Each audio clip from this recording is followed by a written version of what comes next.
Well, welcome to a new Harry's Garage video, and you find us not in the garage but at Gordon Murray Automotive. But there isn't very much here of Gordon Murray Automotive. If you just swing round, Charlie, you can sort of see where we are. They have bought this site, and this is actually going to be the new HQ of Gordon Murray Automotive. But there is a new car hiding in an underground car park down there, and Gordon Murray is going to give us a tour around the car. I'm going to learn more about it, and I can't wait. It's always exciting coming down to meet with Gordon. We did the T50 walk around, you seem to really enjoy, and we're going to do the same with the T33. And it's just such a peculiar site, this, at the moment, because it's the before. The build of a new headquarters is way down here. I'm not quite sure where this is going to remain. And I can see the Ox over there, which is a Gordon Murray car. I think it was T34, hiding over there as well as people in the offices. Very peculiar. We've got a spiral staircase to go down, and then we're going to have a look at the car and meet up with Gordon. Oh, wow. And there it is. T33. That looks super low. I don't know if it's lower than T50. It's about the same height. It's and virtually the same size. It's about 50 mil, 45 mil longer, 35 mil longer wheelbase, but same width. So it's still, this is still Porsche Boxster, or Lotus Emira. Actually, it's the same size. Lotus Emira, right? That's very pretty, actually. Yeah, it's a different look, isn't it? So clean, just in initial look very at it. Different from 50, isn't it? And there's one major thing missing. Yes. It's got other technology, yeah. And no obvious spoilers or aero or... Yeah, very clean once again. Isn't it? Oh, and 2 seats. No, it's funny because I think people were expecting sort of a watered-down version of 50, you know, but it couldn't be more different. It's different architecture underneath, different chassis, different suspension. We promised 50 would be the halo car, and it is, and always will be. Just from the outset, some things in the press release, there isn't actually a price mentioned for this car. Okay, I can tell you that. Yeah. It's 1.37. 1.37, and T50 is 2.36. This is £1 million. Less, yeah. Gosh. Right, I can't call it a bargain, but that is a dramatic difference. Yeah, I didn't realise it was that different. It's a lot of motor car for that. I know it's a lot of money, of course, but relative to what else is out there, when you think it's still got that fantastic V12 in the back, it's all carbon again, and it's it's a lot of motor car for the money. And the other one I just wanted to mention, the first one we saw, the T50 obviously, then T50S, and then suddenly we've gone to T33. Hang on a minute. Was this the one? This is just a little bit of a wacky thing, is that when we started the business, Kevin Richards and myself, my creative director, we've been together for a long, long time. Yeah. And the first car, I think we were up to T24. I was up to T24 by then. So the first car was 25, and we largely stuck to a chronological allocation of numbers. But we sat down in the very early days and looked through all the numbers, and we thought there's some we just like the sound of. So we banked them. 50 was one, of course. 33 is another one, and there's another couple that we banked as well. The short answer is we just like the number. Yes, right, so that's what it is. I just thought, perhaps this was conceived in 2017 and then didn't quite happen. No. Because you got, Ox I saw was T34, and I think the TVR was T37. That's right, yeah. Oh, well, I'm mysterious, the two numbers to come. There's a dramatic difference at the front already, isn't there?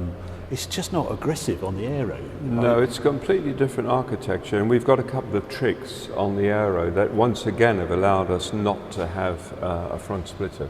Because this is a car I've wanted to do for probably 25 years. So the F1 central driving position, and 50 of course, they're very forward cabin. Because the occupants are about 10 to 12 inches further forward than a two-seater car. So the windscreen On 50, it comes to about here. Oh, okay. And with those proportions, you get more of a sort of a spaceship look than a car with a very forward cabin. Okay. And we wanted that. But I've always wanted to do a car that relied on, or drew on, I should say, all my favourite cars from the 60s, sports racing era, you know, all the lovely little Tour 16 and stuff like that. You've got a Di Tommaso bit like yeah, this, haven't you? Vallelunga is in there. And so, but not retro, in a modern car. And I've always wanted to do that. But you can only do that with the two-seater cabin.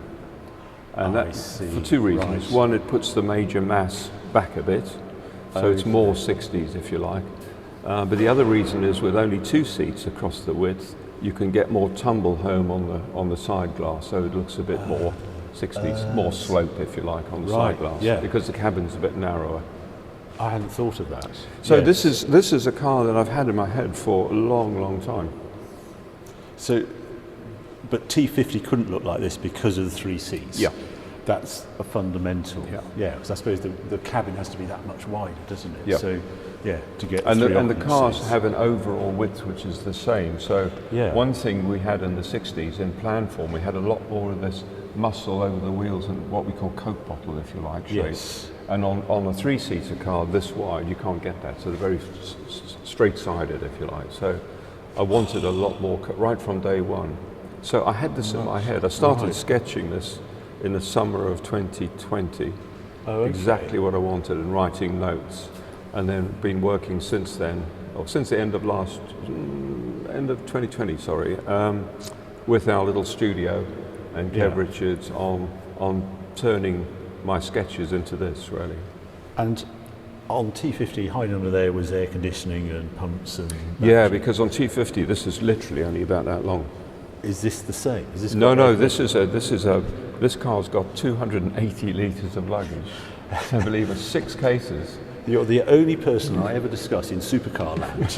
Luggage capacity. At the beginning, we haven't mentioned the engine, 600 horsepower. No, it's 280 litres of luggage. The whole idea with GMA cars is that people want to use them. Right. And we don't want to give people a reason not to use them, whether it's servicing costs, tyre replacement, internal stowage, cabin stowage, or luggage, and it's really important. You know, this is a car you could genuinely go away for a couple of weeks holiday. Right. 2 cases in the front, and then another 2 luggage compartments at the rear. So that is literally a boot. There's no the whole thing. Tech in there as well. Oh, there's a little bit, but it's underneath this the front radiator to have room from here. This middle radiator has a bottom exit. Oh, okay. Instead of coming up through the top, like most don't people like do. those, but that's just... Well, they mess up the styling as well. It does, doesn't it? But they take away all possibility of having a front luggage compartment, really. Quite trick lights we've got going on here as well. Yes, the 60s, if you look at all the 60s cars, the lights were never horizontal. They were always one lamp above the other. Right. And this sort of graphic, and the graphic always ran right down to the corner. Very difficult to do with modern cars because we have a pendulum test which comes in at 30 degrees and you can't damage the light. Oh, I see. So I had this idea which I sketched out where the graphic comes right down to the corner, but this is the front brake duct. I wondered what that duct was. Yep. Right. And this little vane picks up the pendulum. Oh, is that what that's for? Yeah. Very There's clever. nothing, I promise you, honestly, Harry, there's nothing on this car that doesn't do anything. More and more modern supercars, I can walk around them and go, that doesn't do anything. That's not aero. But that had to be there. Yeah. So I'm just... So if you look at that line, it starts here, Yeah. runs through here. Illegally, you can't have a crease here in front of the lights, but it just picks up again here in the lens and then runs all the way through. Very clever. Guessing a little side indicator. Yes, those are the side markers. That's a legal homologation requirement. I can't get over there. There's nothing on there. I could almost take it to the farm. We do. There's a trick aero thing which I'll talk about when we get to the back, but we also do cheat in the wheel arch cavity here. We have 2 quite big diffusers, which give us about 2/3 of the downforce we need on the front, and then we have quite forward diffusers again, like T50, but no fan. We've got another system to pull the air out. Gosh. So, because you just can't do this sort of car with a split, it doesn't look right. No. Stylists forget the number plates. Yes. Yeah. Until the end. Yeah. SLR's a good example. Oh, yes. And what we did was we knew right from the beginning we didn't want a number plate spoiling the lines. Okay. So it's set in on that grille, but that opening and the aerodynamic shape takes that into account. Oh, good. From the beginning. Excellent. So the cooling has been designed to work with the edge plate. That's very clever. And I always think if you do tuck it under there, when you're walking around the car, you don't see it. Yep. It's sort of not proud. But yeah, we'll come around to the side then. Wheels, same size at the front, isn't there? Yeah, it's pretty much, well, it is the same as T50, so 19-inch and 20-inch diameters, and the same width, so 235 and 295. And absolutely standard Michelin Sport 4S, Pilot Sport 4Ss. So yeah, I noticed that in the press release. So you're not waiting weeks for your specialist tyre. No. That's very clever. No. And same size brakes as well? Indeed. So yeah, although we're slightly less power and therefore top speed, we're slightly heavier. So the total energy we're looking at dissipating is about the same. So 370 and 340. Not huge. I mean, if you look at the rear ones for a supercar, they're not very big at all. Well, you also got to remember it's sitting in a 20-inch wheel as well, isn't it? Rather than a 22. And now, the front door opening, this isn't opening, is it, at the moment? The door not on the show car, no. Car, but this will be dihedral. Oh, it is dihedral. But it's a single hinge, so 50 breaks right into the roof, and it's got a hinge point there and a hinge point down here. This has got a single hinge down here, but it's still the same opening action. So it's frameless window, is that how exactly. it does it? Exactly, right. yeah. Oh, clever. And how am I going to get in? So the door opening is the badge. Ah, right. Very nice. I hate door handles. Yes. They break up the lines. And then this is also, both sides, this is top hinged and this flips up. It's fuel on one side and oil on the other. And the rear luggage compartments are exactly the same place as 50 and about the same size. So they're from about here to here. And you drop, there's two cases each side and you drop them in from the top.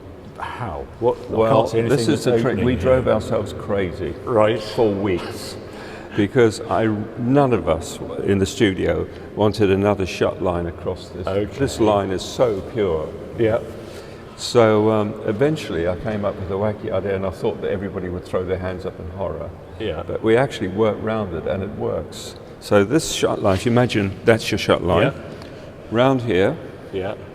And the hinge point is around the rear lamp.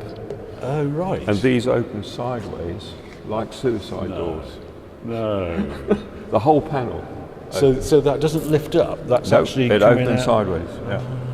And the idea is when the dihedral door is up for safety, the release for that, because they're opened against the aero, is in the door jamb. I see. So you'd open the dihedral door where the door was, you'd be standing.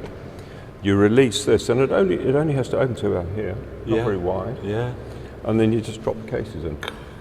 That's clever. And that is all volume down there, isn't it? That's all big. It's huge. Yeah. Yeah, I mean it really is. It's that big. There's two cases in each side, so altogether there's 6 decent sized cases. That's nuts. We can't continue the conversation on luggage. There's too much to take in here, but it's nice to know it's there.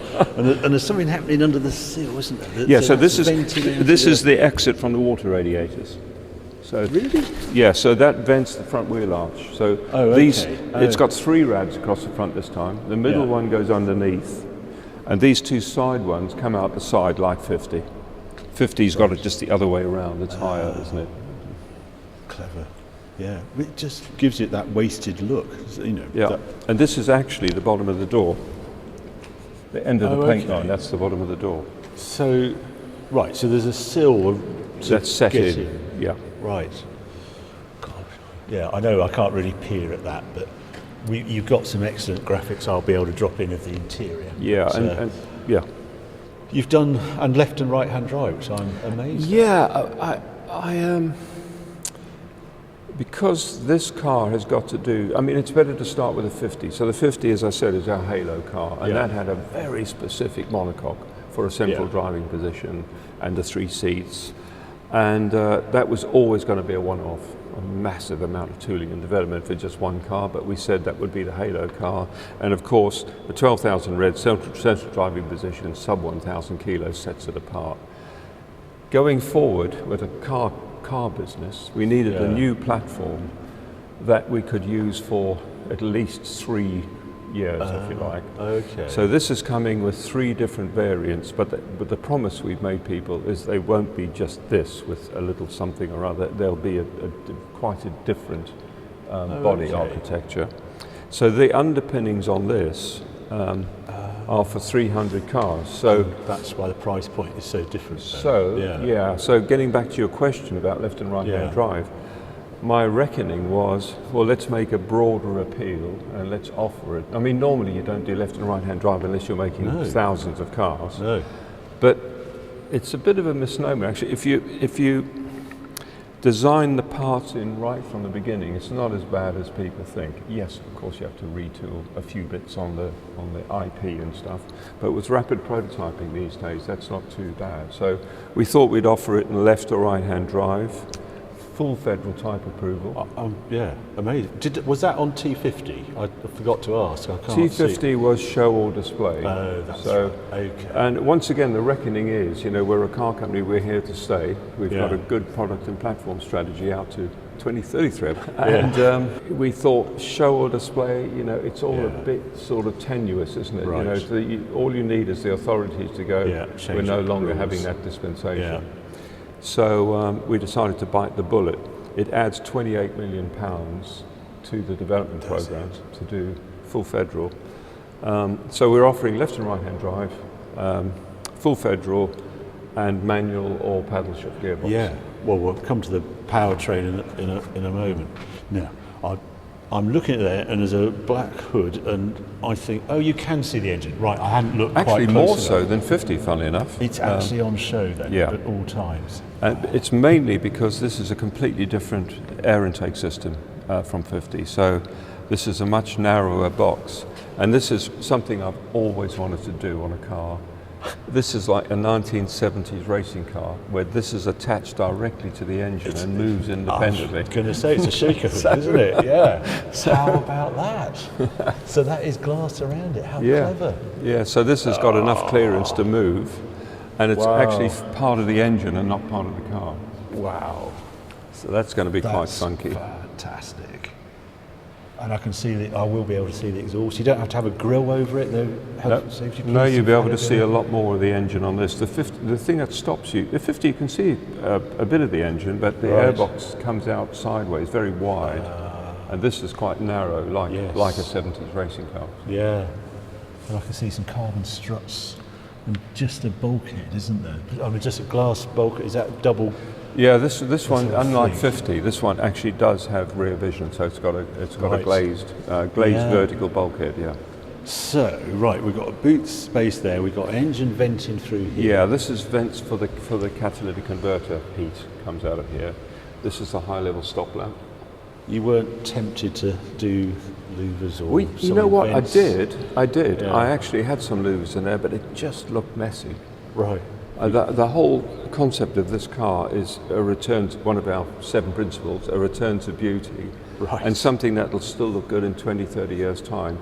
And we did have a few attempts at putting louvers in the glass, but it just looked too fussy. Yeah. And that can be glass. That will, even with the heat and it's a pretty hostile place to be. But it's fine. We have chimneys, so we let the air. So this is a chimney here, which lets the air out all the way around. Okay. And we need that for clearance for the engine rock anyway. And then these are chimneys. So, and then I've got gearbox again, different, very different, isn't it? We're looking at it because it's structural. And on T50 was it? No, it's the same. Oh, it was the same. It is exactly the same. So the powertrain and mounting is this inclined axis, shear axis system that we use, where you mount the wishbones directly to the transmission. That's exactly the same as 50. The torsion on 50 and this goes into the chassis, but the cornering forces and the traction and braking forces go into the transmission. And therefore into the engine and transmission. Yeah. And therefore but it's still rubber mounted. But you've rubber mounted it onto the bulkhead. Yeah, and it hangs on the back on rubber mounts too. As well. Right. So it doesn't transfer any of the nasties into the monocoque. Well, yeah. So it's not like a Ferrari F50 type of thing. No. Not that buzz coming all the way No, through. it's got. In fact, the front rubbers are about that diameter. This is just gearbox cover. Yeah, this is just. These will be on quarter turn fasteners or something. This is removable, but with not on a hinge. Yeah. Right. It's workshop. And this is an active spoiler. So that's sort of workshop removable. But then this, I'm guessing, does things. Yeah. So this is just an active spoiler again, which gives us braking enhancement, of course. Oh, and it flips up when you brake as well. Yeah, right. Yeah, and it gives the driver one function as opposed to the multi-functions on 50S, because of course we don't have the fan. Yeah. Okay. So, what do you do with the thing? Like, do you have a sports mode and a comfort mode? Have you done all that with this car? Is that the way you're on the engine on 50 we have two modes. Yes. They're not awfully different, to be honest, because the thing delivers so much torque. Yes. So this, we haven't actually decided that yet. I want to drive 50 a lot more and decide whether it's really worth having two modes. I had no idea the engine was going to be so torquey. And this one's even better. Yeah, I was looking. I mean, I love your stats stuff. We don't. Yeah, 71% torque available at 2,500 on T50. 75% on this one. Yeah, but more staggering than that is 90% of max torque between 4.5 and 10.5, which is incredible for an engine that revs to 11. It's the stretch. We've had bikes, and people, if you don't have bikes, they've never really had the stretch of a really long rev range like that. The gear goes on forever, doesn't it? Especially if you've got that much torque. And we'd just be, well, as we all know, when you've driven it properly, a T50, or just on test track? I have. Yes, I've done the just recently, just before Christmas, I did a whole day up there with on the bowl and on the hill route. Wow. You know the hill whole route. day. Yeah, and you know the hill route. Yeah. And we had a 911, the latest GT3 there. Yeah. As a just to see, not a normally aspirated manual gearbox. And it was incredible. To be fair to the 911, I just got out of T50. Right. But I did the hill route on the 911, changing the gears, including that little first gear hairpin at the top. It's very tight, yeah. And I did the same. I took the 50 out afterwards, and I found myself going up and down the gearbox, and I thought, well, why am I doing that? Yes. You wouldn't do that in a McLaren F1. Yeah. So I left it in fifth. And I did the whole lap in fifth, including the hairpin, and the engine just didn't complain at all. No, it's amazing. Yeah, it's a pretty aggressive route because it's meant to be, isn't it? It's a test route. So it is, horrendous. God, I love this open. So we've got an open grille. I'm F40 vibes coming here. Yeah, it's very, as I say, there's nothing on the car, that doesn't need to be there. These fins here are to protect the rear lamp from the pendulum. Oh. The crash test again, right? Because otherwise we would have had to sink these into the car, and I wanted them to be prominent. To see it. And this is all just to let air out of the engine bay, of course, and these are to evacuate the air out of the wheel arch to reduce lift. Oh, okay. Quite aggressive diffusers again, aren't they? Yeah, there's a funny story there. And going back to your question about why we don't have so much any aero on the front. Okay, we've got the hidden diffusers on the front, but while we were developing 50 with the fan, there are hundreds and hundreds of different kick points and steep profiles. Right. We found one that when we switched the fan off, we didn't lose all the downforce. We still retained about 30%, and we worked out that's because the ducting and the fan bleed into the base suction, of course, the low pressure, which helps every single ground effect car pull the air through the low pressure behind the car. Yeah. So we put that idea in the cupboard. And when we started doing this, we've still got a pretty aggressive, nothing like a fan car, but pretty aggressive diffuser and a duct, but we use the base suction to pull the air out.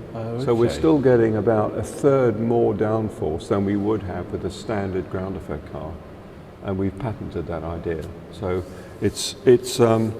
that gives us, instead of making downforce back here, it makes the downforce like T50. Yeah. More up here. Yeah. The kick point is about here. Right. And that means we, once again, don't need too much on the front. Just what you're saying there, just for viewers so you know, there's quite an echo in here. I feel as though I'm talking to you in a cathedral or something Yes. in here as we worship this new car, but hopefully the sound is working all right. The other thing I just noticed looking under there, the wishbones, they have aero, aren't they? Is there suspension components going through the Yes, the diffuser? bottom wishbone. The T50 is so aggressive, the drive shaft and the lower wishbone are in the diffuser. Right. This has only the bottom wishbone. But you've actually, like an F1 car, when you see that, it's like a blade. Yes, the Yeah. aerofoil, yeah. God, Yeah. how lovely. And if I'm following this car, am I going to be able to enjoy any mechanical parts through Yes, that you grill? will, of course. So- Yeah, you'll see, like 50, you'll see all the suspension and stuff through here. Yeah. Wow.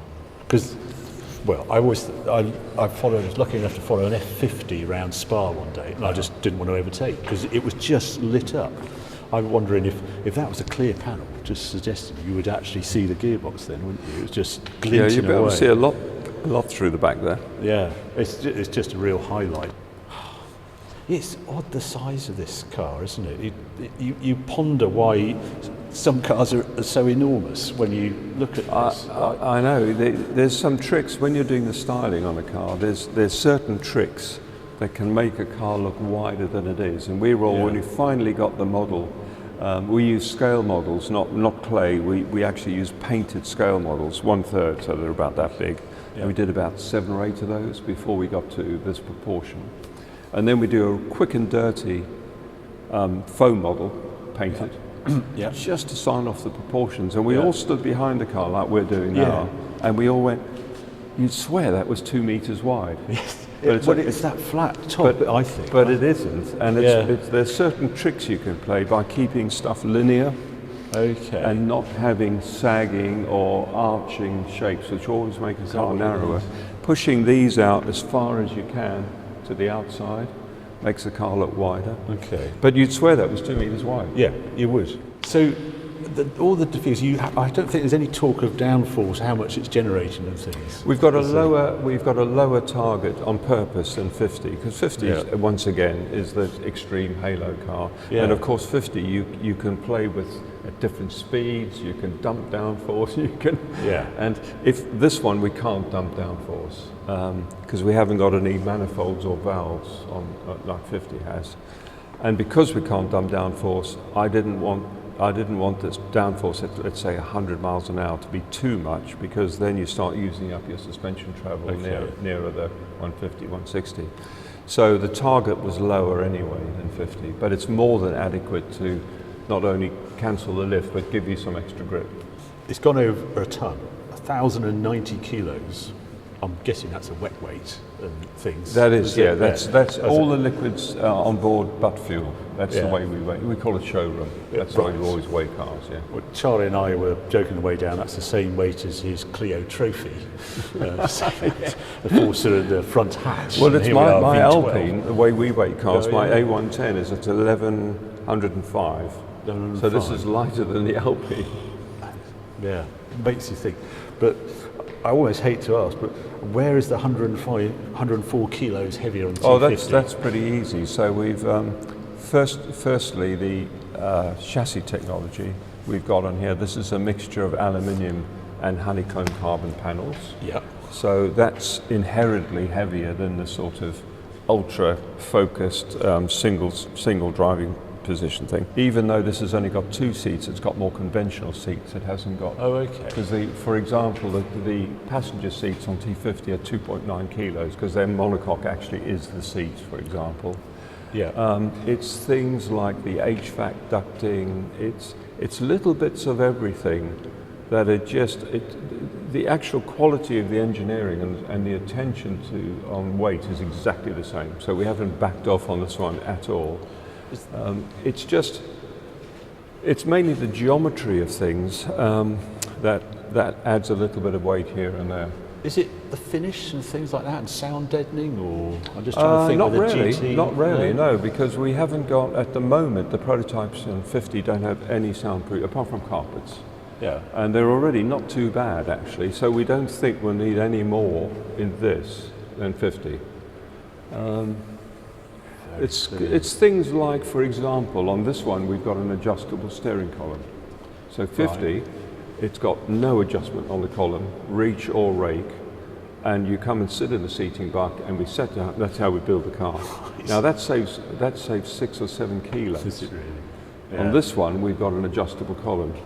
On this one we've got adjustable seats. Now all those things are 3 kilos here, 4 kilos there, but at the end of the day they all add up to about 90 kilos.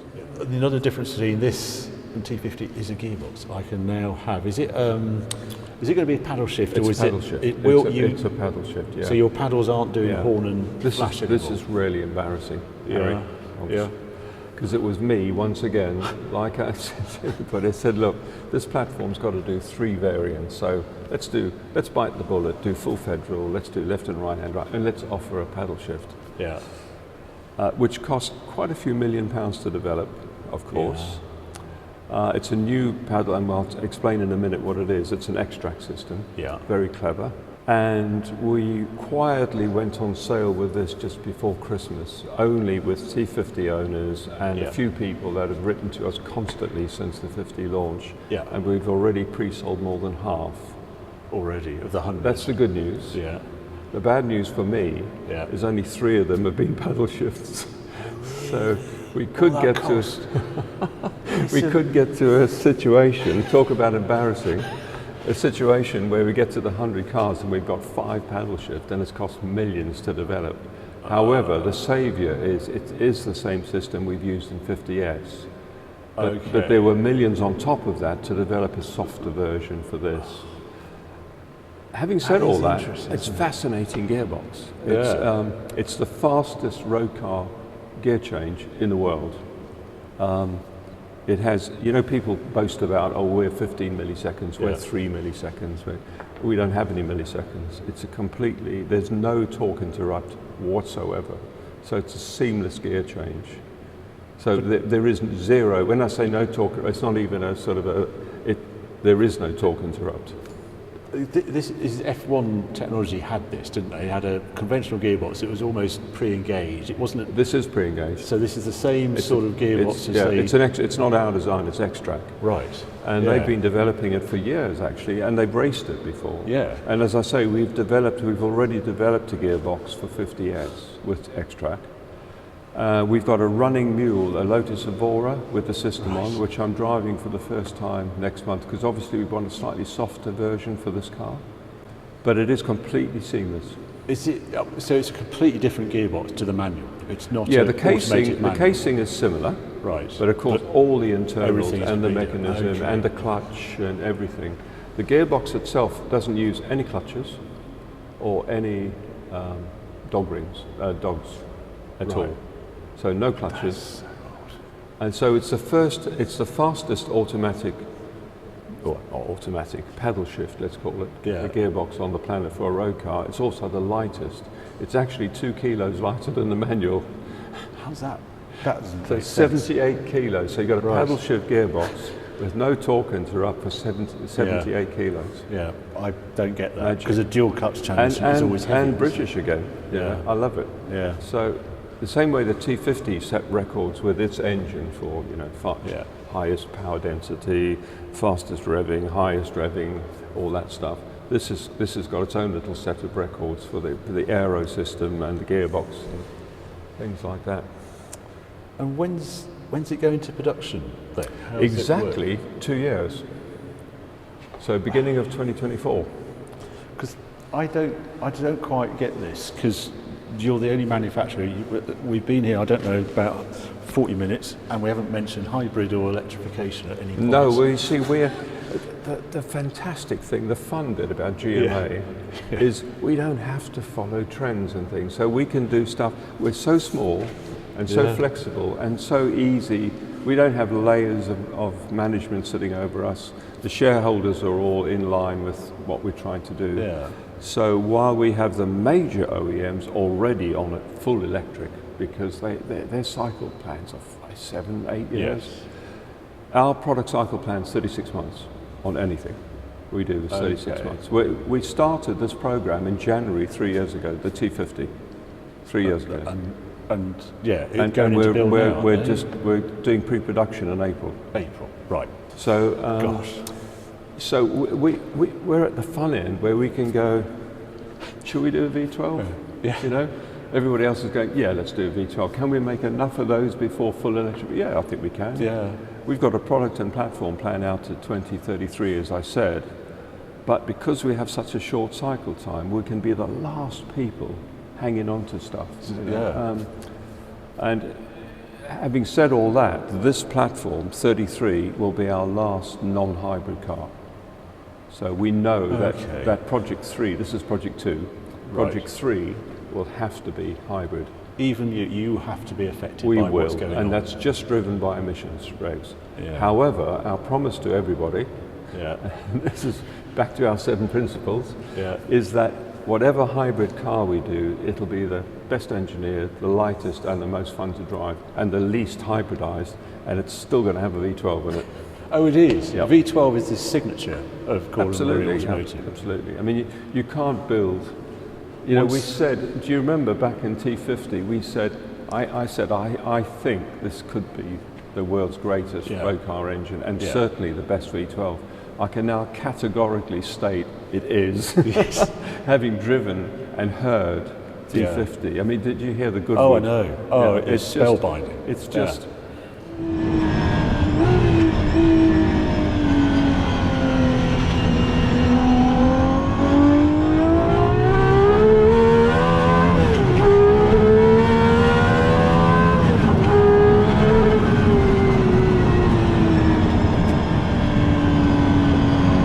So, V12, I mean, you can hardly say it's detuned, but it's just different cam profiles. It's actually, detuned is the wrong word. It's retuned.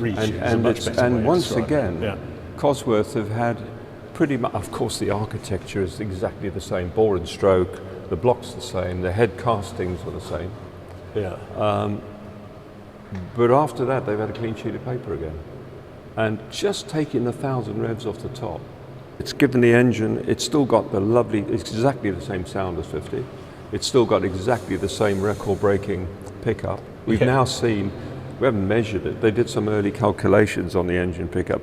I've asked them to measure it properly. We've already seen 45,000 revs a second. Right, it was 28,000. 28,400 was their sort of average figure they thought we would get to. They've already seen 45,000 revs a second. So it's going to be better than that, I think, when they get around to the final measurement. So you get everything you get with 50, but having a clean sheet of paper, they've redone the heads, they've redone the cams, they've had a big remap of the variable valve timing, of course.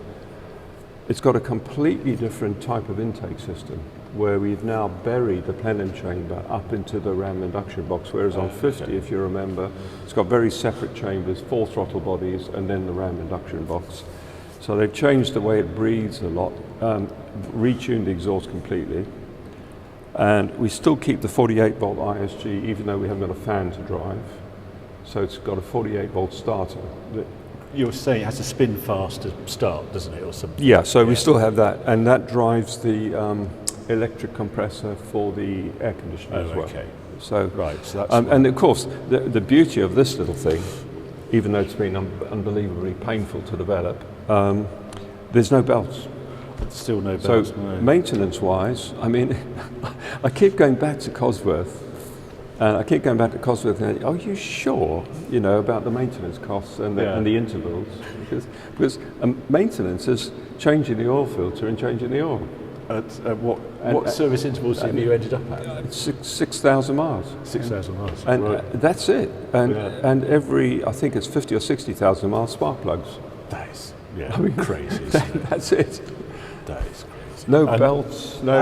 I hadn't actually twigged the last time how you got rid of most of the water hoses for the going. There must be something going to the rad. Yeah, it's here. So this is something I asked them to do. Is these are all the scavenge pumps. Yeah. For the dry sump. And normally you'd have pipes everywhere, and this is a pressure pump, and normally you'd have your big pipe out coming up to your cooler. So you'd have quite a nest of pipes along here. I've asked them to bury everything like we did on the S70 engine on BMW. So all the oil pipes are cast into the block. Yeah. Oh, and even the main oil pipe comes out of here, and there's an O-ring on this. Oh, okay. And when you plug the gearbox on, the gallery for the engine oil goes up through the gearbox and comes straight into the oil cooler, which is here. So there's no external pipes at all. Okay. And that saves, it's not just looking good, it saves weight as well. And this is water, is it? This is the water? Yes, water on both sides, aren't there? 2 water pumps, are they? I'm guessing. Yeah. So neat. So the V12 lives on at GMA for a while yet. Yes. Weren't you tempted to cut it in half and have a 6-cylinder? No, you know, I just love V12s. I don't think there's a better. I don't think even going to more cylinders makes a better engine. Going to 16 or something. I think the V12 is just, for me, the package, the size, the sound, the balance of the engine and the pickup speed. The problem with V8s, especially flat crank V8s, is they're inherently bad primary balance. I didn't realise this, yeah. And this is, I mean, the perfect balance is 60 degrees, which is what the BMW engine was in the F1. This is 65, which Cosworth tell me is pretty, you don't notice the 5 degrees on the primary balance. You know. I mean, yeah, it's lovely discussing V12, and we can, I can sing their praises as well. But there must be a little bit of worry in the background. Is this sustainable, etc., into the future? Well, as I said earlier, we will be the last flag waving, and we can be because we're very small and very flexible, and we've got a few years of this left. That's the bit, because I thought Euro 7 was going to kill off these. And then Euro 7 has been postponed for various reasons, and now because all the OEMs are rushing towards electrification, they've almost forgotten about Euro 7 and whether it actually be implemented, which has meant the window is slightly longer than we all thought it was going to be. It is, that's part of it, but the other thing you mustn't forget, this is probably, I mean thermally, this is an incredibly efficient engine. We're starting, for example, to get figures back on T50 fuel consumption, and we promised everybody. For me, the minimum for any sort of supercar would be 400 miles. I think anything less than that is aggravating on range. Yeah. So we're starting to get figures back now, and we're getting touring figures of 30 miles to the gallon and commuting figures of 20. Right. So if you average that at 25 to the gallon, you'll get more than 400 mile range. And this will be similar. Is it slipperier, this car? Yes. Well? Yeah, so it's got lower drag, yeah. So what, you must look at the horizon like I do and look at e-fuels, biofuels, sustainable fuels. Do you think in 10 years' time that's what this will be powered by? Yeah, I mean, you can map engines to run on virtually anything, actually. For example, in America, they've got a lower octane rating than we have here available in Europe. So we do a different map for the States. Interesting. I think I don't put words in your mouth, but I just think we're in such a state of change. It's hard to actually spot the direction we're going to end up in 2030. Yeah, but you know, don't forget we've got another half of our business. We're talking GMA, aren't we? And GMA's the fun bit and the noisy bit. Yeah. We're working on a program at the moment with GMD, which we hope to announce this quarter. We're just waiting for another. We've had 2 big global contracts to sign. We've signed one before Christmas. As soon as we've signed the other one, we'll make an announcement, and technical partnerships. And if that hits our targets, that will change the way we all think about electric cars forever. Oh, okay. So we're working on both ends of the scale. You know, we're not. Today you're here to talk about the noisy fun. So we are working on both, but you know, I don't like the idea that we do a hybrid based around this engine. Yeah. But if that's what we have to, we will. You know. Yeah. That's interesting, isn't it? So this might be the purest. This will be the last. Absolutely. It will. And this is the closest, this particular variant is the closest cousin we'll ever do to T50. So the others will be slightly different. You know, one might be some sort of open car or Spider or something, and then maybe a competition version, or I don't know. But these 100 cars will be the closest thing we'll ever do to T50. Yeah. Even though it's a very different architecture, obviously. Well, I do hope. Thank you for giving us the tour round. I look forward to seeing lots of T33s bombing down the Autobahn and the auto routes and into Italy over their summer holidays. It's very refreshing to be able to look at such a focused car purely on the drivability and the driver enjoyment. Honestly, Harry, once again, there's been no attempt, I promise, there's been no attempt at, 0 to 100 times or lap times. This has got a better power to weight ratio than a McLaren F1 and slightly less than a LaFerrari. So once again, if anybody thinks it's not going to feel quick, it's going to be quick. If you want to position this car, you remember the old Carrera GT? Yeah. We've got a lot of T50 owners. We seem to be attracting the right sort of people with GMA products. We've got a lot of T50 owners who still have a Carrera GT and use it. Yeah. And if you think about a Carrera GT, what are the great points? Yeah. It's a high revving NA engine, okay, 10 cylinders, but an NA engine, manual gearbox. It's still quite a nice looking motor car. It's not small, but it's also not huge, and it's relatively light, let's say.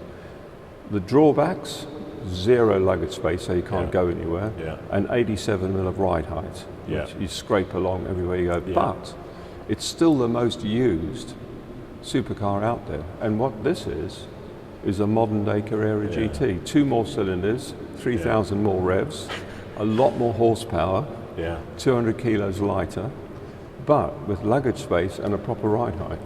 And there's also 12 times more of them as well. Oh, yes, of course. 12,250 of them, rather than 100 off. Yeah, it was quite funny. We were having a little laugh in the office the other day. Somebody in November, I think, announced a limited edition of 1,100 something or other, 1,100 cars. That's 11 years production for us. At 100. Well, as I say, I think that's a very good analogy, the Carrera GT, because it seems to be getting a second wind at the moment. People are recognising for its purity. But it's for those things, So, and the other thing people didn't like about it was the clutch. And this clutch pack, I mean, already I'm doing the F1 trick in T50s where you don't touch the throttle to pull off. You just literally pull off on idle. It idles at 1200 to be fair, but you pull off just on the clutch and it's fine. Yeah. I'm still waiting for the invite to drive the T50. You'll look get forward one. to that. We will be having that. That's this year, isn't it? I guess. And customer cars will be. Well, so far we're absolutely bang on for production this year. Could be as early as summer. Really? We start pre-production cars, which are all finally off-tool, final quality in April. Right. Well, I look forward. I'll be watching the postbox with interest as time goes on. Thanks ever so much, Gordon. It's been great. Pleasure as always. Yeah, really good. And I hope you enjoyed that video as well, a deep dive into the T33. I certainly did. If you did enjoy this video, we'll keep watching, keep subscribing. More videos coming along very soon.